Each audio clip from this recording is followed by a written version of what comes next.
안녕하십니까. 오늘 7시 뉴스는 KBS 단독 보도로 시작합니다. 지난 6일 지방선거 때 허위사실 공표 혐의로 고발된 거제 서일준 국회의원의 경찰 수사가 왜 지지부진한지 들여다봤더니 이유가 있었습니다.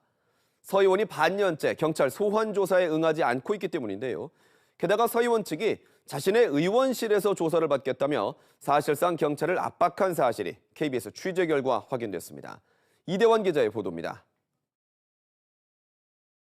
지난 5월 23일 오전 7시 대우조선해양 서문 앞. 당시 국민의힘 박종호 거제시장 후보의 지원 유세에 나선 서일준 국회의원은 당시 더불어민주당 후보인 병광용 전 거제시장이 대우조선 노조 간부들을 경찰에 고발한 사실이 있다고 말합니다. 3년 전 문재인 정권에서 대우조선 특혜 매각 시도할 때 막아달라고 시장실 찾아갔을 때 어떻게 했습니까? 여러분 대표를 경찰에 고발하지 않았습니까, 여러분? 이에 병광용 후보 측이 허위사실 공표 혐의로 서 의원을 고발했고 경찰이 대우조선 노조 간부 등 관련자들을 조사한 결과 서 의원 주장은 사실이 아닌 것으로 확인됐습니다.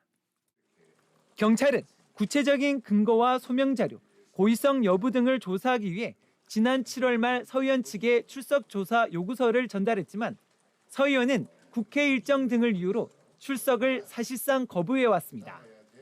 그런데 서 의원은 지난 8월부터 최근까지 매주 거제를 찾아 지역 행사에 참석한 것으로 확인됩니다.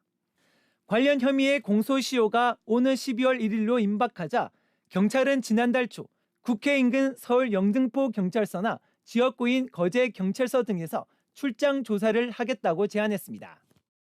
정한 것 때문에 못 온다고 하니 우리는 이제 공소시효가 있으니까 뭐 빨리 마무리를 해야 되잖아요. 근데 지역구에 못 온다니까 우리가 그럼 서울로 가겠다 했더만. 하지만 서 의원 측은 이 제안도 사실상 받아들이지 않았습니다. 이어 지난달 중순 서 의원 측은 자신의 의원실인 여의도 국회의원회관 805호에서 자신이 정한 날짜와 시간에 조사해 줄 것을 요청한 것으로 KBS 취재 결과 확인됐습니다.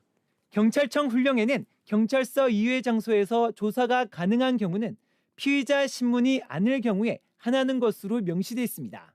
다시 말해 피의자 신문일 경우 경찰서에서만 가능하다는 겁니다.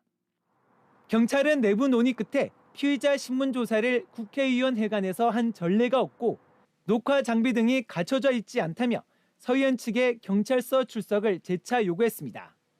그런데도 서 의원 측은 지금까지 답변이 없는 것으로 알려졌습니다. 일반인이 피의자 조사에 계속 불응할 경우 체포영장까지 발부되는 점을 감안하면 황제 조사 요구라는 비판이 나옵니다. 몸이 많이 아프다든지 하는 정말 부득이한 사정이 없다면 경찰서에서 조사를 받아야 됩니다. 국회의원이라는 지위가 부득이한 사유는 될 수 없지 않겠어요? 황제 조사를 받겠다는 것으로밖에는. 이에 대해 서일준 의원은 KBS와의 통화에서 국회의원실 조사 요청에 대해 자신은 알지 못한 사실이라면서도 누가 그런 요청을 했느냐는 질문에는 답변하지 않았습니다. KBS 뉴스 이단입니다.